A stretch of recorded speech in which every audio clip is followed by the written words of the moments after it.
Okay, ನಾನು ನಿಮ್ಮ ದೂತ Sameer M D ಮಾತಾಡ್ತಾ ಇದ್ದೀನಿ. ಅಟ್ ಪ್ರೆಸೆಂಟ್ ನನ್ನ ಸಿಚುವೇಶನ್ ತುಂಬಾ ವರ್ಸ್ಟ್ ಆಗಿದೆ ಅಂತಾನೆ ಅನ್ಕೊಳ್ಳಿ. ಯಾಕಂತಂದ್ರೆ ನನ್ ಮೇಲೆ ಈಗ ಆಲ್ರೆಡಿ ಪೊಲೀಸ್ ನೋಟಿಸ್ ಬಂದಿದೆ. ಸುಮಾರು 10:45ಗೆ ಪೊಲೀಸ್ ಅವ್ರು ಬಂದು ನೋಟಿಸ್ ಕೊಟ್ಟು ಹೋಗಿದಾರ. ನನ್ಗೇನ್ ಭಯ ಇಲ್ಲ ಗುರು, ಕಾನೂನು ಪರವಾಗಿ ನನ್ಗೆ ಈಗ ಜಸ್ಟ್ ಒಂದು ಫ್ಯೂ ಅವರ್ಸ್ ಬ್ಯಾಕ್ ಬಂದು ಕೊಟ್ಟು ಹೋಗಿದಾರ. ಅಂಡ್ ನನ್ಗೇನ್ ಭಯ ಇಲ್ಲ. ನನ್ನ ಹತ್ರ ಎಲ್ಲಾ ಸಾಕ್ಷಿ ಇದೆ. ನಾನು ಏನ್ ವಿಡಿಯೋ ಮಾಡಿದೀನಿ, ಯಾವ್ಯಾವ ಕೇಸ್ ಬಗ್ಗೆ ಎಲ್ಲ ಮಾತಾಡಿದೀನಿ, ಪ್ರತಿಯೊಂದಕ್ಕೂ ನನ್ನ ಹತ್ರ ಸಾಕ್ಷಿ ಇದೆ. ನಾನು ವಿಡಿಯೋದಲ್ಲಂತ ಒಂದು ಅಷ್ಟು ಕ್ಲಿಯರ್ ಆಗಿ ತೋರ್ಸಕ್ಕಾಗಿಲ್ಲ, ಬಟ್ ಕಾನೂನು ಮುಂದೆ ನಾನು ಪ್ರತಿಯೊಂದನ್ನ ಇಡ್ಲಿಕ್ಕೆ ರೆಡಿ ಆಗಿದ್ದೀನಿ.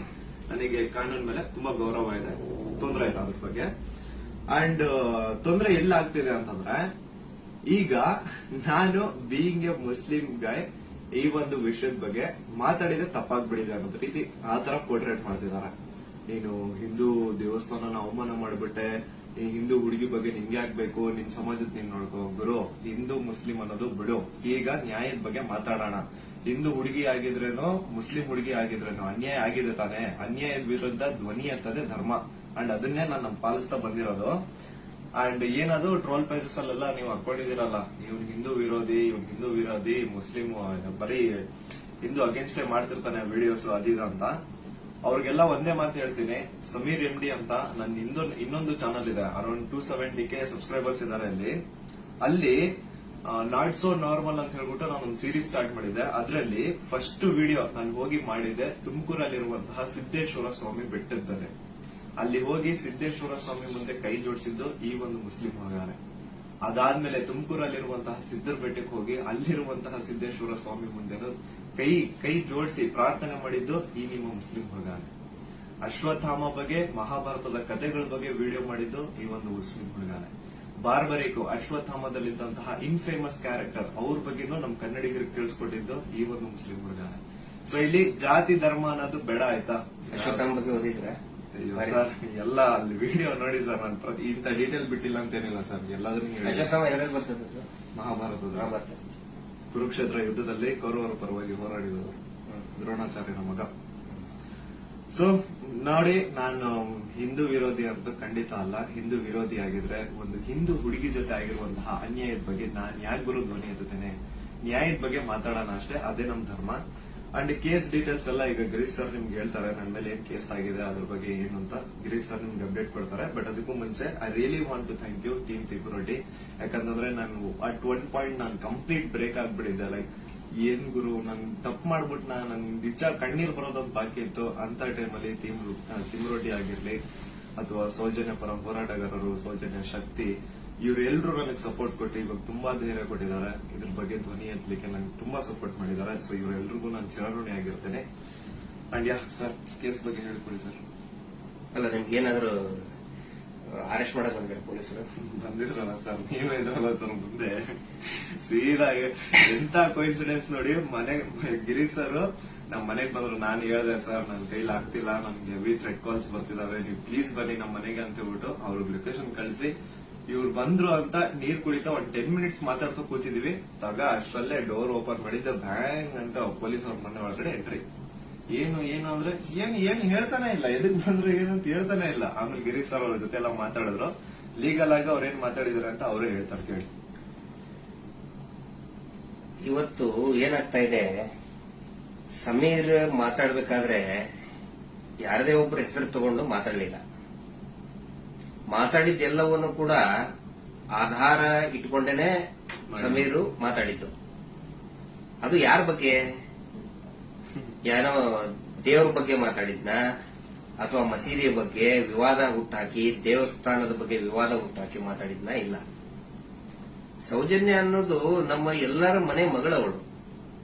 ಯಾವ ರೀತಿ ನಿರ್ಭಯ ಮತ್ತು ಈ ಅತ್ಯಾಚಾರದ ಪ್ರಕರಣದಲ್ಲಿ ಒಳಗಾಗ್ತಾರೆ, ಅವ್ರೆಲ್ಲರೂ ಕೂಡ ನಾವು ನಮ್ಮ ಮಗಳಂತ ತಿಳ್ಕೊಳ್ತೀವಿ. ಆದರೆ ಯಾರು ಹಿಂದೂ ಮುಸ್ಲಿಂ ಅಂತ ಹೇಳಿ ವಿನಾಕಾರಣ ಒಂದು ಹುಟ್ಟಾಕ್ತಾ ಇದಾರಲ್ಲ, ಅವರಿಗೆ ಅವ್ರು ಮಾಡಿನೇ ಇಲ್ಲ ಅಂತ ಹೇಳಿದ್ರೆ ಇದೆಲ್ಲ ಯಾಕೆ ಮಾಡ್ಬೇಕು? ಆ ನಂತರ ಸಂತೋಷರಾವ್ ಇಷ್ಟು ದೊಡ್ಡವನೇನು? ಸಮಾಜದಲ್ಲಿ ಕಲಾ ಹುಟ್ಟು ಒಂದ್ ವೇಳೆ ಸಂತೋಷರಾವ್ ಅಂತ ಹೇಳ್ತಾರೆ, ಸಂತೋಷರಾವ್ನೇ ಮಾಡಿದ್ರೆ ಸಮಾಜದಲ್ಲಿ ಅವನು ಅಷ್ಟೊಂದು ದೊಡ್ಡ ಇದನ್ನೇನೋ ಪೂರ್ತಿಯಾಗಿ ಒಂದಿಷ್ಟು ಜನ ಕರೆಸಿ ಏನೇನೋ ಮಾಡಿಸಿ ಟ್ರೋಲ್ ಮಾಡಿಸುವಂತ ದೊಡ್ಡವನ. ಇದನ್ನ ಜನರು ಅರ್ಥ ಮಾಡ್ಕೋಬೇಕು. ನಾನು ಪ್ರತಿಯೊಬ್ಬ ಜನಸಾಮಾನ್ಯರಿಗೂ ವಿನಂತಿ ಮಾಡ್ಕೊಳ್ತಾ ಇದ್ದೇನೆ, ಸೌಜನ್ಯಳನ್ನ ನಿಮ್ಮ ಮನೆ ಮಗಳು ಅಂತ ತಿಳ್ಕೊಳ್ಳಿ. ನಾವು ಅದೇ ರೀತಿ ತಿಳ್ಕೊಂಡಿದ್ದು. ಆ ನಂತರ ನಮ್ಮ ಅಕ್ಕನೋ ತಂಗಿನೋ ಏನಾದ್ರೂ ನೀವು ತಿಳ್ಕೊಳ್ಳಿ. ಸೌಜನ್ಯಳಂತೆ ಅನೇಕ ಹೆಣ್ಮಕ್ಳು ಅಲ್ಲಿ ಜೀವ ತೆತ್ತಿದ್ದಾರೆ, ಅತ್ಯಾಚಾರದಿಂದ ಕೊಲೆ ಆಗಿದ್ದಾರೆ. ಆ ನಂತರ ಇವತ್ತಿಗೂ ಕೂಡ ನಮ್ಮ ದೇಶದಲ್ಲಿ ಪ್ರತಿ 27 ನಿಮಿಷಕ್ಕೆ ಒಂದು ಅತ್ಯಾಚಾರ ಆಗ್ತಾ ಇದೆ. ಆ ಒಂದು ಲಿಸ್ಟ್ ಅಲ್ಲಿ ನಮ್ಮ ಮನೆ ಹೆಣ್ಮಕ್ಳು ಆ 27 ನಿಮಿಷದ ಕ್ಯೂನಲ್ಲಿ ನಮ್ಮ ಮನೆ ಹೆಣ್ಮಕ್ಳು ನಿಂತ್ಕೋಬಾರ್ದು. ಒಂದು ಟೀಸಿಂಗ್ ಆಗಿ ಮೊನ್ನೆ ಮುಂಬೈಯಲ್ಲಿ ಒಂದು ಹೆಣ್ಮಗಳು ತಪ್ಪಿಸ್ಕೊಳ್ಳೋದಕ್ಕೆ ಹೋಗಿ ಸತ್ತಿದ್ದಾಳೆ ಪಾಪ, ಆಕ್ಸಿಡೆಂಟ್ ಆಗಿ, ಮುಂಬೈ ರೋಡ್ ಆಕ್ಸಿಡೆಂಟ್ ಆಗಿ. ಟೀಸಿಂಗ್ ನಮ್ಗೆ ಏನನ್ಸುತ್ತೆ, ಅವ್ರು ಎಲ್ಲರೂ ಕೂಡ ಏನೋ ನಮ್ಗೆ ನಮ್ಮ ಮನೆಯ ಮಕ್ಕಳವರು, ನಮ್ಮ ಏನೋ ನಮ್ಗೆ, ಯಾಕಂದ್ರೆ ಎಲ್ಲ ಹೆಣ್ಮಕ್ಳ ಜೊತೆಗೆ ನಾವು ಬೆಳೆದವರು. ಸಮೀರ್ ಅವ್ರಿಗೆ ಇಲ್ಲಿ ಮಧ್ಯಾಹ್ನ ಅವ್ರಿಗೆ, ಸಮೀರ್ ಇದಕ್ಕಿಂತ ಮುಂಚೆ ಏನೋ ಗೊತ್ತಾಗ ಇನ್ನೊಂದು ವಿಷಯ ನಾನು ಹೇಳ್ಕೊಡ್ತೀನಿ. ಎಲ್ರು ಏನ್ ಅನ್ಕೊಂಡ್ಬಿಟ್ಟಿದ್ದಾರೆ ಅಂತಂದ್ರೆ ಇವ್ರೆ ನನಗೆ ಹೇಳಿ ವಿಡಿಯೋ ಮಾಡ್ತಿದ್ದಾರೆ ಅಂತ. ದೇವರಾಣೆಗೆ ಹೇಳ್ತೀನಿ, ಸರ್ ಸುಮ್ಮನೆ ಸರ್, ಅಲ್ಲಾ ಮೇಲೆ ಆಣೆ ಮಾಡ್ಬಿಟ್ಟು ಹೇಳ್ತಿದ್ದೀನಿ, ರಂಜಾನ್ ಟೈಮಲ್ಲಿ ಹೇಳ್ತಿದ್ದೀನಿ.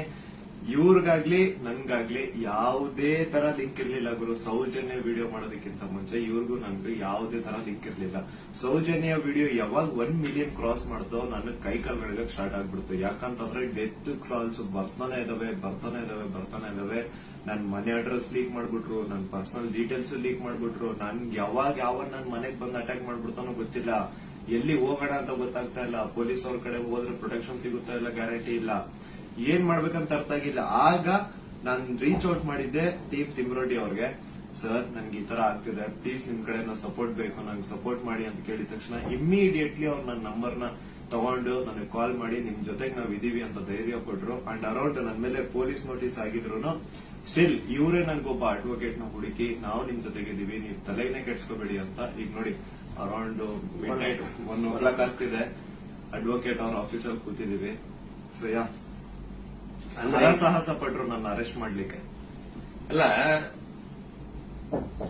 ಸಮೀರ್ ಮಾತಾಡಿದ್ದು ನೂರಾರು ಜನ ಸೌಜನ್ಯ ಹೋರಾಟಗಾರರು ಏನ್ ಕೇಳ್ತಾ ಇದ್ದಾರೆ ಮತ್ತು ಜನಸಾಮಾನ್ಯರು ಹೋರಾಟದ ಜೊತೆಗೆ ಗುರುತಿಸಿಕೊಳ್ಳದೇನೆ ಅನೇಕ ಜನಸಾಮಾನ್ಯರಿಗೆ ಒಂದು ಹಂಬಲ ಇದೆ, ನ್ಯಾಯದ ಹಂಬಲ.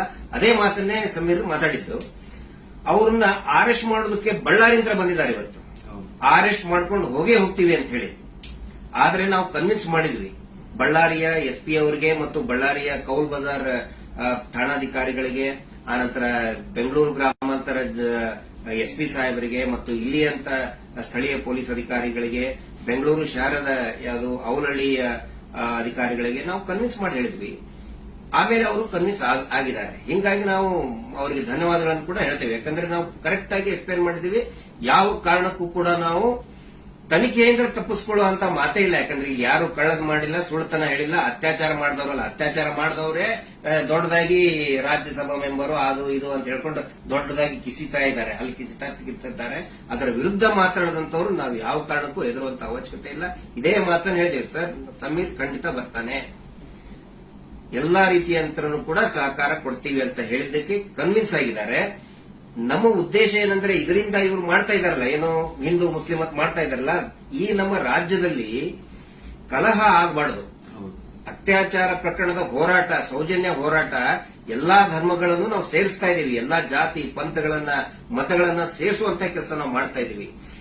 ಆದ್ರೆ ಇವರು ಡಿವೈಡ್ ಮಾಡ್ತಾ ಇದ್ದಾರೆ. ಯಾಕಂತ ಹೇಳಿದ್ರೆ ನೋಡಿ, ಸಮೀರ್ ಈ ಹೆಸರನ್ನೇ ಹೇಳಿಲ್ಲ. ಹಾಗಿದ್ರೆ ಎಷ್ಟೋ ಜನಕ್ಕೆ ಸಮೀರ್ ಡೌಟ್ ಇತ್ತು, ಯಾರು ಮಾಡಿದ್ದಾರೆ, ಇವ್ರು ಹೌದೋ ಅಲ್ಲೋ. ಈ ಧರ್ಮೋದ್ಯಮಿಗಳು ಕುಟುಂಬ, ದೊಡ್ಡ ಪ್ರಭಾವಿಗಳ ಕುಟುಂಬ, ಅವ್ರ ಬಗ್ಗೆ ಗೌರವ ಇತ್ತು. ಇವತ್ತು ಯಾವಾಗ ನಿಮ್ಮ ವಿರುದ್ಧ ಇಡೀ ಪೂರ್ತಿಯಾಗಿ ಇವರು ಕೆಟ್ಟದಾಗಿ ಕೆಲವು ಜನ ಟ್ರೋಲ್ ಮಾಡಕ್ ಸ್ಟಾರ್ಟ್ ಮಾಡಿದ್ರು, ಎಲ್ಲರಿಗೂ ಕನ್ಫರ್ಮ್ ಆಯ್ತು ಇವರೇ ಮಾಡಿದ್ದು, ನಾವೇ ಮಾಡಿದೀವಿ ಅಂತ ಅವರೇ ಬಟ್ಟೆ ಬಿಚ್ಕೊಳ್ತಾ ಇದ್ದಾರೆ. ನಾವು ಸೌಜನ್ಯ ಬೆತ್ತಲೆ ಮಾಡ್ತಾಳ ಅಂತ ಹೇಳಿದ್ರೆ ಇವರೇ ಬೆತ್ತಲೆಯಾಗಿ ಹೋಗ್ತಾ ಇದ್ದಾರೆ. ಇದು ಜನರ ಗಮನದಲ್ಲಿರಲಿ. ನಾನು ಒಂದೇ ಒಂದು ವಿನಂತಿ ಮಾಡ್ಕೊಳ್ತಾ ಇದ್ದೀನಿ, ದಯವಿಟ್ಟು ಯಾರು ಕೂಡ ಏನೋ ಆಗ್ಬಿಡ್ತದೆ ಇವರಿಗೆ ಅಂತ ಹೇಳ್ಕೊಂಡು ಆತಂಕಕ್ಕೊಳಗಾಗಿ ಹಿಂದೂ ಮುಸ್ಲಿಂ ಅಂತ ಡಿವೈಡ್ ಆಗಬೇಡಿ. ಆನಂತರ ಗಲಭೆ ಸೃಷ್ಟಿಯಾಗೋದು, ಇದರಿಂದ ಶಾಂತಿ ಹಾಳಾಗೋದು ಖಂಡಿತ ಬೇಡ. ದಯವಿಟ್ಟು ಈ ರಾಜ್ಯದ ಒಂದು ಶಾಂತಿಯನ್ನ ಕಾಪಾಡಿ. ಎಲ್ಲಾ ಧರ್ಮದಲ್ಲಿಯೂ ಯಾವ ಧರ್ಮದಲ್ಲಿನೂ ಹೇಳಿಲ್ರಿ ಅತ್ಯಾಚಾರ ಮಾಡೋದನ್ನು ಬೆಂಬಲಿಸಿ ಅಂತ ಯಾವ ಧರ್ಮದಲ್ಲಿಯೂ ಹೇಳಿಲ್ಲ, ಯಾವ ದೇವರು ಕೂಡ ಹೇಳಿಲ್ಲ. ಆನಂತರ ಇವರು ದೇವಸ್ಥಾನದ ಬಗ್ಗೆ ಮಾತಾಡಿದ್ದು ದಟ್ ಇಸ್ ದ ಫ್ಯಾಕ್ಟ್. ಅದು ದೇವಸ್ಥಾನದ್ದು ಜೈನ್ ಟೆಂಪಲ್ ಬಗ್ಗೆ ಅಂತ ಏನ್ ಹೇಳ್ತಾರಲ್ಲ, ದಟ್ ಇಸ್ ದ ಫ್ಯಾಕ್ಟ್. ಅದನ್ನ ಸಮೀರ್ ಹೇಳ್ತಾ ಇಲ್ಲ, ಅಥವಾ ನಾವು ಹೇಳ್ತಾ ಇಲ್ಲ, ಮಹೇಶ್ ಶೆಟ್ಟಿ ತಿಮ್ಮರುಡಿ ಅವರು ಬರ್ಕೊಟ್ಟಿದ್ದು ಹೇಳ್ತಾ ಇಲ್ಲ. ಸುಪ್ರೀಂ ಕೋರ್ಟ್ ನಲ್ಲಿ ಇದೇ ಕುಟುಂಬದವರು, ಇದೇ ವೀರೇಂದ್ರ ಜೈನ್ ಕುಟುಂಬದವರು ಸುಪ್ರೀಂ ಕೋರ್ಟ್ ನಲ್ಲಿ ಬರೆದು ಕೊಟ್ಟಿದ್ದಾರೆ, ಅಫಿಡವಿಟ್ ಮೂಲಕ ಬರೆದು ಕೊಟ್ಟಿದ್ದಾರೆ, ಅದು ಹಿಂದೂ ದೇವಸ್ಥಾನ ಅಲ್ಲ ಅಂತ.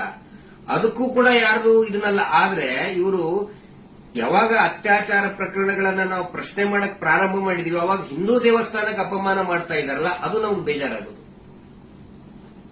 ಅದು ನಮಗೆ ಬೇಜಾರಾಗ್ತಾ ಇದೆ. ಆ ಒಂದು ಮಂಜುನಾಥ ಸ್ವಾಮಿಯ ದೇವಸ್ಥಾನವನ್ನೇ ಪೂರ್ತಿ ಇದು ದೇವಸ್ಥಾನನೇ ಅಲ್ಲ ಅಂತ ಸುಪ್ರೀಂ ಕೋರ್ಟ್ ನಲ್ಲಿ ಬರೆದಿದ್ದಾರೆ. ಅದಕ್ಕೆ ಸಮೀರ್ ನೀವು ತಲೆ ಕೆಡಿಸ್ಕೋಬೇಡಿ. ಏನೇನು ನೀವು ಮಾತಾಡಿದಿರಿ ಪ್ರತಿಯೊಂದಕ್ಕೂ ಕೂಡ ದಾಖಲೆ ಇದೆ. ಯಾವುದು ಕೂಡ ಊಹಾಪೋಹ ಮಾಡ್ಕೊಂಡಂತದ್ದಲ್ಲ. ನನಗೂ ಕೂಡ ಸಮೀರ್ ಯಾವ ರೀತಿ ನನ್ನ ಮಹೇಶ್ ಶೆಟ್ಟಿ ತಿಮ್ಮರುಡಿ ಅವರಿಗೆ ಸೌಜನ್ಯ ಪರಿಚಯ ಮಾಡಿದ್ಲು, ಯಾವ ರೀತಿ ನನ್ನ ಸೌಜನ್ಯ ಕುಟುಂಬಕ್ಕೆ ಪರಿಚಯ ಮಾಡಿದ್ಲು, ಈ ಒಂದು ಹೋರಾಟ ನಮ್ಮೆಲ್ಲರನ್ನು ಕೂಡ ಒಗ್ಗೂಡಿಸ್ತಾ ಇದೆ. ಎಲ್ಲಾ ಧರ್ಮಗಳನ್ನು ಕೂಡ ಒಂದು ಮಾಡ್ತಾ ಇದೆ, ಎಲ್ಲಾ ಧರ್ಮದ ಜನಸಾಮಾನ್ಯರನ್ನ ಒಂದು ಮಾಡ್ತಾ ಇದೆ. ಬಹಳ ಖುಷಿಯಾಗಿದ್ದು ನನಗೆ. ಇಡೀ ರಾಜ್ಯದ ಜನ ಬಹುಶಃ ಈ ಒಂದು ಏನಂತಾರೆ ಅದಕ್ಕೆ ಸುನಾಮಿ ರೀತಿ ಒಳಗಡೆ. And especially very thanks to all troll pages. ನಮ್ಮನ್ನ ಕೆಟ್ಟದಾಗ ಟ್ರೋಲ್ ಮಾಡೋರು ಒಂದು 5% ಇರ್ಬೋದಷ್ಟೇ, ಆದ್ರೆ 95% ಎಲ್ಲಾ ಇನ್ಸ್ಟಾಗ್ರಾಮ್ ಅಲ್ಲಿ ಇರುವಂತಹ ಟ್ರೋಲ್ ಪೇಜಸ್ ನಮ್ಮ ಸಪೋರ್ಟ್ ಇದ್ದಾರೆ. ಅವರಿಂದನೇ ಈ ಒಂದು ಕೇಸ್ ಇಷ್ಟೊಂದು ಮುಂದೆ ಜನರ ಮುಂದೆ ಬರ್ತಾ ಇರೋದು. So hats off to you ಎಲ್ಲಾ ಟ್ರೋಲ್ ಪೇಜಸ್ ಅವ್ರಿಗೂ ನನ್ನ ಕಡೆಯಿಂದ ಒಂದು ದೊಡ್ಡ ನಮಸ್ಕಾರ ಅನ್ಕೊಂಬಿಡಿ. ನಿಮ್ಮಿಂದಾನೇ ಈ ಒಂದು ಕೇಸ್ಗೆ ಇಷ್ಟೊಂದು ಪಬ್ಲಿಕ್ ಅಟೆನ್ಷನ್ ಸಿಕ್ಕಿರೋದು. Thank you so much. And ಎಲ್ಲಾ ಕನ್ನಡ ಈ ಕಮ್ಯುನಿಟಿನ ಯೂಟ್ಯೂಬರ್ಸ್ ಯಾರೆಲ್ಲ ಇದ್ರ ಬಗ್ಗೆ ವಿಡಿಯೋಸ್ ಮಾಡಿದ್ರೆ, ಯಾರೆಲ್ಲ ನನ್ನ ಪರವಾಗಿ ವಿಡಿಯೋಸ್ ಮಾಡಿದ್ರೆ, ನಾನು ಎಲ್ಲರೂ ವಿಡಿಯೋಸ್ ನ ನೋಡಿದ್ದೀನಿ. ತುಂಬಾ ಖುಷಿ ಆಯ್ತು. ಎಲ್ಲರೂ ಇದೇ ತರ ಸಪೋರ್ಟ್ ಮಾಡಿ ಅಂಡ್ ಎಲ್ಲರೂ ನಮ್ ಜೊತೆಗಿರಿ. ಆಮೇಲೆ ಬೇರೆ ಬೇರೆ ದೇಶದಿಂದ ಸಪೋರ್ಟ್ ಆಸ್ಟ್ರೇಲಿಯಾದಿಂದ ಮಾಡಿದ್ದಾರೆ, ಇಸ್ರೇಲ್ ಇಂದ, ಬಹರೇನ್ ಇಂದ, ಕೆನಡಾ ಇಂದ, ಸಿಂಗಾಪುರ್ ಇಂದ, ಎಲ್ಲಾ ಬೇರೆ ಬೇರೆ ದೇಶದಲ್ಲಿ ಇರುವಂತಹ ಕನ್ನಡಿಗರು ಇವತ್ತು ಏನೋ ಒಂದು ಶಕ್ತಿ ತುಂಬುವಂತ ಕೆಲಸ ಮಾಡ್ತಾ ಇದ್ದಾರೆ. ನಾವು ನಿಮ್ಮ ಜೊತೆಗಿದ್ದೇವೆ ಅಂತ ಹೇಳ್ತಾ ಇದ್ದಾರೆ. ಅಂದ್ರೆ ಅವ್ರೇನು ಬೇರೆ ಬೇರೆ ಕಂಟ್ರಿಯಿಂದ ನನಗೆ ಫಂಡ್ಸ್ ಕೊಡೋದು ಅಂತದಲ್ಲ ಸ್ವಾಮಿ. ಅವ್ರ ಮಾತಲ್ಲಿ ನನಗೆ ಧೈರ್ಯ ಕೊಟ್ಟಿರೋದು ನಿಮ್ ಜೊತೆ ನಾವಿದೀವಿ, ನೀವು ಮಾತಾಡಿ ಅಂತ. ಡೀಲಿಂಗ್ ಏನಾರ ಆಯ್ತಲ್ಲ ನಮ್ದು ನಿಮ್ದು ಡೀಲಿಂಗ್ ಅಂತ ಹೇಳ್ತಾ ಇದ್ದಾರೆ. ಅಲ್ಲ, ಅವರೇ ದುಡ್ಡು ಹಿಡ್ಕೊಂಡು ಅಡ್ಡಾಡ್ತಾ ಇದ್ದಾರೆ ನಮ್ಮಿಂದ. ಮಹೇಶ್ ಶೆಟ್ಟರ್ ಹಿಂದೆ 12 ವರ್ಷದಿಂದ ದುಡ್ಡು ಹಿಡ್ಕೊಂಡು ಅಡ್ಡಾಡ್ತಾ ಇದ್ದಾರೆ. ಕೇರ್ ಮಾಡ್ತಾ ಇಲ್ಲ. ನನ್ನ ಹಿಂದೆ 1.5 ವರ್ಷ ಆಯ್ತು ಅದನ್ನ ಮಾಡ್ತೇವೆ ಇದನ್ನ ಮಾಡ್ತೇವೆ ಅಂತ ಹೇಳ್ಕೊಂಡು ಯಾರು ಕೇರ್ ಮಾಡಿಲ್ಲ. ದಯವಿಟ್ಟು ನೋಡಿ, ನನ್ನನ್ನ ಏನಾದ್ರು ಪೊಲೀಸ್ ಅವ್ರು ಅರೆಸ್ಟ್ ಮಾಡ್ಕೊಂಡು ಹೋಗಿದ್ರೆ ಲಾಯರಿಗೆ ಕೊಡೋ ಫೀಸ್ ಕೊಡೋಕ್ ದುಡ್ಡು ಸಹ ನಮ್ಮ ಹತ್ರ ಇಲ್ಲಪ್ಪ. ಯಾರೇ ಸೌಜನ್ಯ ಪರವಾಗಿ ಮಾತಾಡ್ತಾರೆ ಅವ್ರಿಗೆ ಏನೇ ಆದ್ರೂ ಕೂಡ ಅದು ನಮ್ಮ ಜವಾಬ್ದಾರಿ. ಮಹೇಶ್ ಶೆಟ್ಟಿ ತಿಮ್ಮರುಡಿ ಅವರು ಇವತ್ತಿಗೂ ಬಹುಶಃ ಇನ್ನೂ ಅವ್ರು ಮಲಗಿರ್ಲಿಕ್ಕಿಲ್ಲ. ನಾವು ಮುಂದೆ ಎಲ್ಲರನ್ನೂ ಮಲಗಿಸೇ ಮಲಗೋದವರು. ನಮ್ಮ ಜವಾಬ್ದಾರಿ. ಆನಂತರ ನಮ್ಮೆಲ್ಲರನ್ನು ಕೂಡ ಆ ದೇವಿ ಸೌಜನ್ಯ ಶಕ್ತಿ ಅನ್ನೋದು ಕಾಯ್ತಾ ಇದೆ. ಆ ಒಂದು ಆಲ್ ಮೈಟಿ ಒಂದು ದೇವರು ಏನಿದ್ದಾನೆ ನಮ್ಮೆಲ್ಲರನ್ನು ಕೂಡ ಕಾಯ್ತಾ ಇದ್ದಾನೆ. ಆ ದೇವರೇ ನಮ್ಮೆಲ್ಲರೂ ಕೂಡ ಒಂದ್ ಮಾಡ್ತಾ ಇದ್ದಾನೆ. ಇದು ಜನಸಾಮಾನ್ಯನ ಹೋರಾಟ. It is a fight of common man. ಯಾವಾಗ ನಾವು ಜನಸಾಮಾನ್ಯರು ಒಂದಾಗ್ತೀವಿ ರಿಸಲ್ಟ್ ಬಂದೇ ಬರ್ತದೆ. ಪ್ರತಿಯೊಬ್ಬರು ಹೇಳ್ತಾ ಇದ್ದಾರೆ ನನಗೆ, ಪ್ರತಿಯೊಬ್ಬರು ಸರ್ ರಿಸಲ್ಟ್ ಬಂದೇ ಬರ್ತದೆ, ಇದು ಅಂತ್ಯ ಆಗ್ತಾ ಇದೆ ಅಂತೇಳಿ ಪ್ರತಿಯೊಬ್ಬರು ಹೇಳ್ತಾ ಇದ್ದಾರೆ. ಮಂಜುನಾಥ ಸ್ವಾಮಿನ ಕಂಡು ಬಿಟ್ಟಿದ್ದಾರೆ. ರಿಯಲ್ ಆರೋಪಿ ಯಾರು ಅಂತ ಅವರು ಹೊರ ಹಾಕ್ತಾರೆ. ಅವರೇ ಎಲ್ಲ ತಂದು ಇಡ್ತಾರೆ ಮುಂದೆ. ಸ್ವಲ್ಪ ತಾಳ್ಮೆ ಇರ್ಬೇಕಷ್ಟೇ. ಅದು ಅದರದ ರೂಪ ಪಡ್ಕೊಳ್ತದೆ. ಆನಂತರ ಇಲ್ಲಿ ಸಮೀರ್ ಅವ್ರ ಜೊತೆಗೆ ಅವರ ತಾಯಿ ಮತ್ತು ಅವರ ಅಕ್ಕ ನೋಡಿ, ನನ್ನ ತಾಯಿಗೂ ಕೂಡ ನನ್ನ ಬಗ್ಗೆ ಒಂದು ಎಷ್ಟೋ ಕಾಳಜಿ ಇರ್ತದೆ. ಅವರು ಇತ್ತ ಏನಾದ್ರು ಆದ್ರೆ ಫೋನ್ ಮಾಡಿ ಹೇಳ್ತಾ ಇರ್ತಕ್ಕಂಥ ತಾಯಿ. ನಾನಿವತ್ತು ಅವ್ರ ಮನೆಗೆ ಹೋಗಿ ನೋಡಿದ್ದು, ಪಾಪ ಅವರ ಅಕ್ಕ ಎಷ್ಟು ಭಯಾನಕ ಒಂದು ಇದರಲ್ಲಿದ್ದಾರೆ ಅಂತ ಹೇಳಿದ್ರೆ ಅವ್ರ ತಾಯಿ ಅಳ್ತಾ ಇದ್ದಾರೆ. ನನ್ನ ಮಗ ಏನ್ ತಪ್ಪು ಮಾಡಿದ ಸರ್, ಒಂದು ಮಗುಗೆ ನ್ಯಾಯ ಕೇಳಿದ ನನ್ನ ಮಗ, ಹಿಂಗಾಗಿ ನಮ್ಮನ್ನ ಏನೇನೋ ಕೆಟ್ಟದಾಗಿ ಬೈತಾ ಇದ್ದಾರೆ, ಏನ್ ತಪ್ಪು ಮಾಡಿದ ಅಂತ ಒಬ್ಬ ತಾಯಿ ಕೇಳ್ತಾ ಇದ್ದಾರೆ. ಅದಕ್ಕೆ ನಾನು ಅವ್ರಿಗೆ ಎಕ್ಸಾಂಪಲ್, ನನ್ನ ಪೊಲೀಸರು ಆ 24 ವರ್ಷದ ಹಿಂದೆ ಅರೆಸ್ಟ್ ಮಾಡಿಕೊಂಡು ನನ್ನ ಮನೆಗೆ ಬಂದಾಗಿಂದು ಉದಾಹರಣೆ ಕೊಟ್ಟೆ. ಅವಾಗ ಸಾವಿರಾರು ಲಕ್ಷಾಂತರ ಜನ ನಮ್ಮ ಬೆಂಬಲಕ್ಕೆ ನಿಂತ್ಕೊಂಡ್ರು. ಯಾವಾಗ ಜನಸಾಮಾನ್ಯರು ಬೆಂಬಲಕ್ಕೆ ನಿಂತ್ಕೊಳ್ತಾರೆ ನಾವು ಹೆದರುವಂತ ಅವಶ್ಯಕತೆನೇ ಇಲ್ಲ. ಸಾವು ಯಾವಾಗಾದ್ರೂ ಬರ್ತದ್ರಿ, ಯಾವಾಗಾದ್ರೂ ಬರ್ತದೆ. ನಾವು ಇರುವಾಗ 4 ಜನ ಮೆಚ್ಚುವಂತ ಕೆಲಸ ಮಾಡಬೇಕು, ನ್ಯಾಯದ ಪರವಾಗಿರಬೇಕು. ಅದೇ ಈ ಹೋರಾಟ. ಹಿಂಗಾಗಿ ದಯವಿಟ್ಟು ಒಂದೇ ಒಂದು ಹೇಳೋದು, ಶಾಂತಿಯನ್ನ ಕದಡಬೇಡಿ, ಡಿವೈಡ್ ಆಗಬೇಡಿ. ಇಬ್ಬಾಗ ಆಗ್ಬೇಡಿ, ತುಂಡು ತುಂಡಾಗ್ಬೇಡಿ. ಇವರಿಂದ ಇಡೀ ರಾಜ್ಯನೇ ತುಂಡು ತುಂಡಾಗ್ತಾ ಇದೆ. ಇವ್ರು ಮಾಡುವಂತ ಮೀಟರ್ ಬಡ್ಡಿ ದಂಧೆಯಿಂದ ಇಡೀ ಊರೇ ತುಂಡು ತುಂಡು